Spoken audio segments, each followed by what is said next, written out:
নয়াপল্টনে বিএনপির তারুণ্যের সমাবেশ। বুধবার বেলা ২টায় সমাবেশ শুরু হওয়ার কথা থাকলেও সকাল থেকেই সমাবেশ স্থলে নেতাকর্মীরা ভিড় করেন। ব্যানার ফেস্টুন নিয়ে তারা আসেন সমাবেশ স্থলে। স্লোগানে উৎসব মুখর হয়ে ওঠে সমাবেশ স্থল। সমাবেশে আসা তরুণরা বলেন, আগামীর বাংলাদেশ গড়তে তাদের ভূমিকা অপরিহার্য। আর গণতন্ত্র প্রতিষ্ঠায় রাষ্ট্র সংস্কারের ৩১ দফা জনগণের কাছে পৌঁছে দেবেন তারা। আমাদের ফার্মার্স কার্ড আছে, আমরা বলছি ১ কোটি মানুষকে আমরা বেকারত্ব থেকে মুক্তি দিব। আমাদের আছে হেলথ ইন্স্যুরেন্স কার্ড এবং আমাদের প্রাথমিক শিক্ষা নিয়ে আমরা গুরুত্ব আরোপ করছি। তো আমার মনে হয় যে বাংলাদেশকে চেঞ্জ করার জন্য ৩১ দফার কোনো বিকল্প নাই।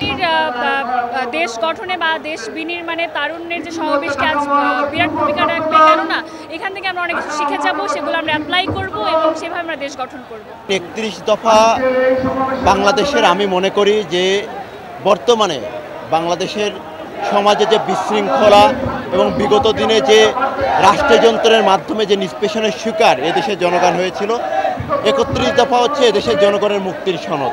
বাংলাদেশের গণতন্ত্র সার্বভৌমত্ব ১৬ বছর স্বৈরাচার ফ্যাসিবাদ শেখ হাসিনার কায়েম করে গেছে, সেই গণতন্ত্র মুক্তি দাবিতে আজকের এই তারুণ্যের সমাবেশ। আমাদের এই হাজার হাজার তরুণদের একটাই আশা, একটাই স্বপ্ন, আমরা এখন নতুন বাংলাদেশ বিনির্মাণ, সুন্দর স্বপ্নের বাংলাদেশ চাই এবং জনগণের ক্ষমতা জনগণের হাতে যাতে ফিরে যায়। আর ছাত্রনেতারা বলেন, এই সমাবেশ থেকেই তরুণরা নিজেদের ভোটাধিকার প্রতিষ্ঠায় ঐক্যবদ্ধ হবে। অন্তর্বর্তীকালীন সরকারকে অনুরোধ করব, আপনি আমাদের কাতারের লোক, আপনারা মজলুম ছিলেন, আপনারা কোনো জালিম হয়েন না। আপনাদের প্রতি এতটুকু অনুরোধ থাকবে আমাদের। তরুণদের নেতৃত্বে এই দেশে গণঅভ্যুত্থান হয়েছে, তারা এদেশের গণতন্ত্রের প্রাণ শক্তি এবং বিএনপি দল হিসেবে আমাদের ভারপ্রাপ্ত চেয়ারম্যান, বিএনপির ভারপ্রাপ্ত চেয়ারম্যান হিসেবে উনি সেই তরুণদেরকে ধারণ করেন, সেই তরুণদের স্পিডকে ধারণ করে, সেই তরুণদের আকাঙ্ক্ষাকে ধারণ করে এবং সেই তরুণদের আকাঙ্ক্ষাকে ধারণ করে আমরা আমাদের তারুণ্য ভিত্তিক রাজনীতি করতে চাই।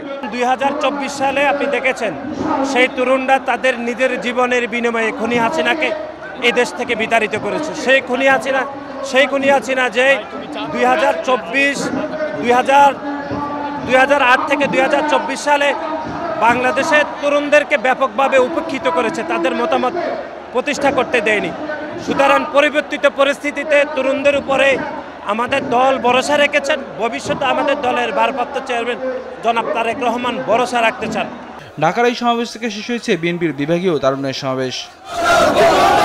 ৭১ আর ২৪-এর রক্তধারায় বাংলাদেশে এখন তরুণদের একটাই লড়াই, ভোটাধিকার প্রতিষ্ঠা আর নতুন বাংলাদেশ বিনির্মাণের।